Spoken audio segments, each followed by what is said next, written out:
Hello and welcome to Women in Retail Talks. I'm Ashley Tradio, Senior Content Strategist at the Women in Retail Leadership Circle, and today I'm joined by Andrea Bernholtz, founder of Swiminista, comfortable chic swimwear made from luxury recycled fabrics and featuring adjustable personalized fit. Today we're going to be talking about Andrea's journey to starting Swiminista, how Swiminista has had to pivot its business strategy due to the coronavirus pandemic, and much more. So Andrea, thanks for joining me today. Hi, thanks for having me this morning. So I gave a brief introduction, but can you tell us a little bit more about your background in retail, your start with Rock & Republic, and then your journey to starting Swiminista? Sure. I started the brand Rock & Republic. I co-founded it, and in 2000, and it was a really great ride. It really gave me a huge introduction into retail. This was before e-commerce even became like a big thing. And it taught me a lot about a lot of different categories, not just denim. And even though primarily we were famous for our denim, but ironically, we did all these other categories, but we never did swimwear. And it was always a bone of contention with me, swimwear, because it was always difficult to find something to fit me. I born in California, lived in Hawaii, born and raised in Southern California. So living in a bathing suit kind of year round is not unusual here. So sold Rock & Republic, was on holiday with some friends, and they had mentioned to me that, you know, while we were all complaining about how none of our swimwear fit correctly and how we wish we could change this or change that, and how seeing that in this circle of friends, I was the only one who came from any sort of manufacturing, they suggested I start. Why don't you start? Like, as if it's so easy, right? And I thought, oh my God, I just left this chaos. You know, I just want to chill out. I just had a baby. I'm like, no, I'm good. And then I kept thinking about it and thinking about it and thinking about it and thinking about it. And I thought, oh God, you know, and then I started playing with some swimsuits, cutting them up, Frankensteining them, I like to call it, and trying to get something that fit right. Because for me, it was almost like the Goldilocks of swimwear. You know, if this part fit, then this didn't fit. If it fit good, then it didn't look right. And so it's very difficult to find something, and also something that kind of changes with your body as it changes even throughout the day, you know, for women. So that's why I thought adjustability was a really good key component to add into the swimwear. So I added adjustability to most everything, a lot of support in hidden details and like little hidden things that helped support and enhance a woman's body.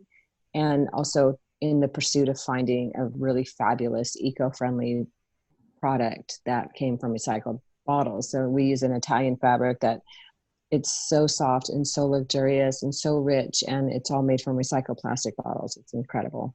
So I then kind of created something that also involved my love of fashion and swim, and kind of put it together to create the name Swiminista. That's amazing. Yeah, thank you. Yeah, I think we all can relate to the struggle of trying to find a swimsuit that fits. Could you tell us a little bit about the customer experience shopping on Swiminista and what makes it different than other swim e-commerce brands? Maybe you could tell us a little bit about the try at home option. Well, I think because swim is so personal, and because going to a dressing room, even prior to the pandemic, the dressing room experience is, you know, it's daunting. The lighting's not right. There's pressure. It's uncomfortable. You're half naked. So I always thought if you could just have your own lighting in your own house, or if you had your swimsuits and you could pair them with other things that you like to wear with your swimwear in your own home, it would make you feel more comfortable, and it would help enhance your experience in buying the suit and give you a good feeling about it instead of a stressful feeling about it. So we have the option to take home at least 3 suits, and then you can try them on and see how they work for you. Whereas some people, they have a limit to certain things, and we want you to take them home, put it on, keep the tags and everything on it. And what doesn't work, send it back, and whatever works, you keep, you feel comfortable, enjoy it, wear it, love it, you know, feel good, and try to take some of the pressure off. Like our big sales were always in the resorts. And I know we just started, but we're very fortunate to have great relationships with a lot of the Four Seasons, a lot of resorts all over the place. And my whole goal for starting in the resort world was that it evoked a really wonderful memory of your trip. Like, oh my God, I got this insane cool bathing suit when I was at the Four Seasons in Maui. This was so great. Or I was in Florida at Fontainebleau and I got this great suit. And then then you go online, you can get it in different colors or other styles, explore the brand on a broader level. But like, that's where you kind of discovered it. And I wanted to always evoke great memories. So the try on home is like evoking a better memory. The resorts evoking a better memory. Unfortunately, with the pandemic right now, there aren't a lot of resorts that are open in their retail sector.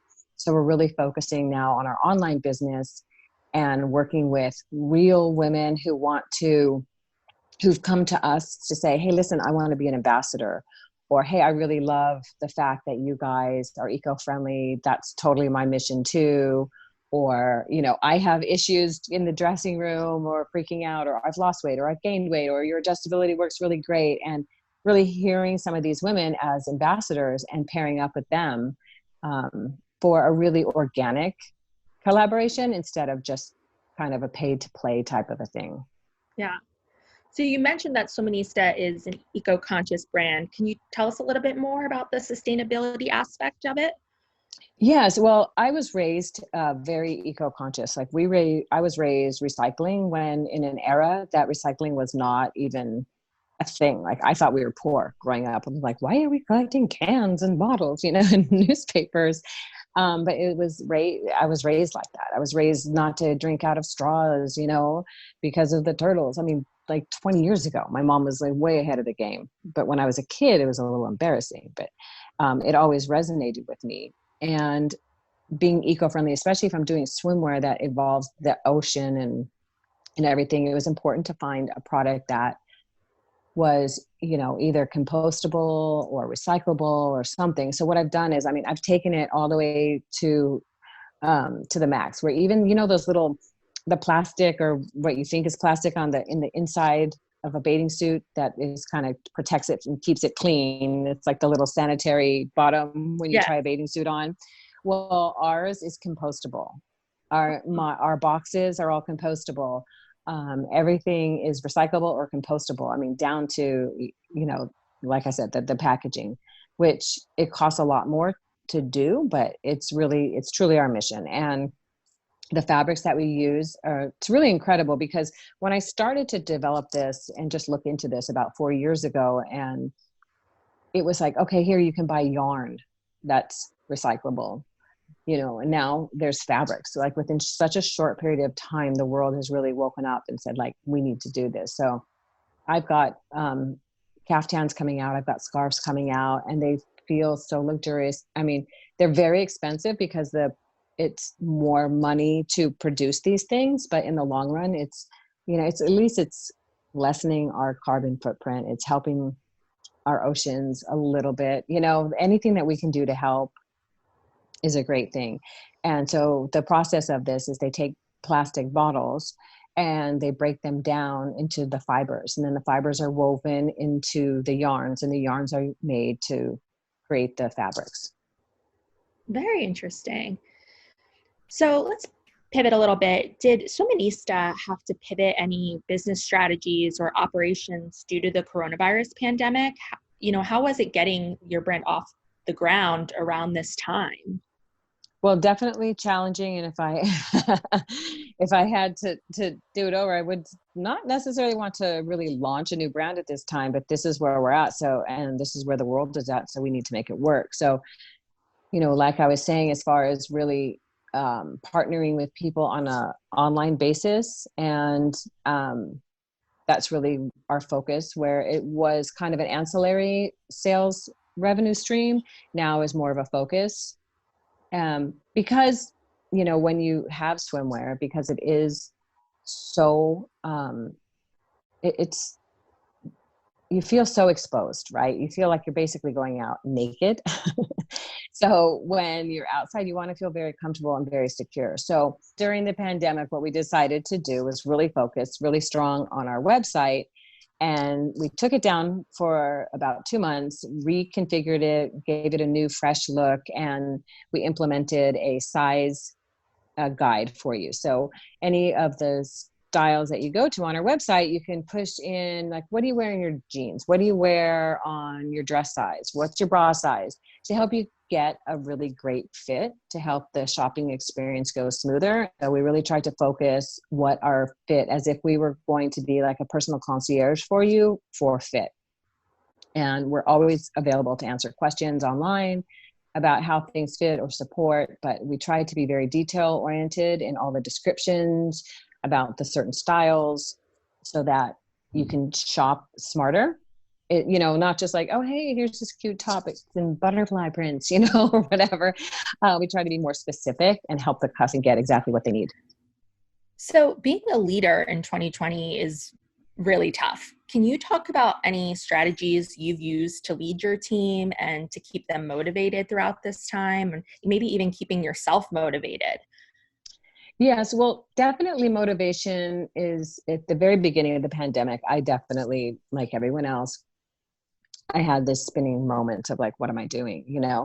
And I had to really like pull up my britches and be like, okay, listen, this is what we're doing. This is our commitment. How can we make this work? So it was really about then grabbing, okay, we have our new collection out right now. Let's bring it out to the world. Let's, there were the temperature out here in Southern California at the time of the pandemic, and it wasn't super great, but I was like, let's do shoots. Let's do photo shoots. So I would, just for social media, grabbing different girls, different friends and shooting it and really seeing how great it was. It remotivated me. And trying to convey that out on social media platforms, on Instagram, Facebook, on our website, and engaging with customers. And also we created masks, and I didn't want just a plain old mask. I wanted something cute, so I created a mask that going on straight up with our brand. It's not just a one thing mask, it's adjustable. You can wear it as, you can hang it around your neck as a scarf. You can put it over your head as a scarf or a headband or a face mask, because I found that I would be running into a location and be like, oh, shoot, my mask. But if I had a cute little scarf on my neck, it was always on me. And then you just pull it up over your mouth when you need it, and then pull it down and look super cute. Or it's on your head, and then you just pull it over your mouth. So it was convenient, cute, made out of our same swim materials, same eco-friendly, super easy to wash. And it had a fashion sense to it, and it wasn't just looking like a medical mask. And for me, mentally, seeing medical masks to me makes me feel, I don't know, it gives me more anxiety than seeing a cute mask. Seeing something that's colorful, that's multi-purpose, like, hey, I can just throw this on. So we sell tons of masks, and we have some that match our swimwear. So, it's like we jokingly call it our trikini, or our one piece is now a two piece, like, I love that. So we've incorporated that definitely into our mix. At the beginning of the pandemic, I wasn't sure if that was going to be something that was going to live longer, but we are reordering those from our manufacturer probably every couple of weeks now, and adding new colors and new prints. And that's great, because even though you're in a swimsuit on the beach, you still should have a mask, and it's great to have fun with it and have it match. I love that. Yeah, and try to be fashionable with it. And, it looks cute at the same time, and you can wear it in different ways, like I said. So at least it's like, I like you said, having fun with it. I mean, we could totally be upset about this whole thing, which we are, but I'm always trying to look on the bright side of things. Yeah. So I thought we could end off talking a little bit about mentorship. At Women in Retail, we really value mentorship. Do you have any mentors or mentees, and how has mentorship played a role in your career? I accidentally found this group of women that became mentors for me, that I was so absolutely thrilled to be invited into this little group. And at the time, it started at Rock and Republic, and I was invited to these little tiny, really intimate dinners with some of the most incredible women globally in fashion that I can't even, like, it was like these pinch me moments. And we would meet in every time for Paris Fashion Week, and in Italy for Milan Fashion Week, in New York. And it was always so inspiring to see these women because they were so multifaceted in everything that they did, from their planning to their style, from the right brain to the left brain. And at the time I didn't have any children, but seeing how they balanced their personal lives, their children, was always just so incredible to me. And now I'm able to implement some of those things. It was kind of this ancillary, accidental mentoringship that they provided for me. And I was extremely fortunate to have these amazing women to look up to and to actually have honest conversations with, and, just really kind of behind the scenes with these women in their lives. And we became very dear friends over the years. And I've tried to share positive things with other people. I don't necessarily have particular people that I mentor, but I always try to teach positivity. I always try to teach the things that I learned. I always try to take the high road, which is a very important thing that I've learned from these women as well. And just kind of taking a breath and just go on. And people will say things, people will do things, and things aren't always fair, but you always have to take the high road, and eventually you'll get to where you're going. And it's just not always the easiest road to take. Well, Andrea, thank you so much for joining me on this episode of Women in Retail Talks. Oh, thank you so much for having me. I really appreciate it. Thanks for listening. For more information on this podcast, please check out our podcast channel page at womeninretail.com for show notes. Women in Retail Talks is available on Apple Podcasts, Google Play, Stitcher, and Spotify. Make sure to subscribe on our podcast channel page as well. If you've enjoyed this episode, please take a few moments to rate and review this podcast. Thanks, and until next time, this has been Women in Retail Talks.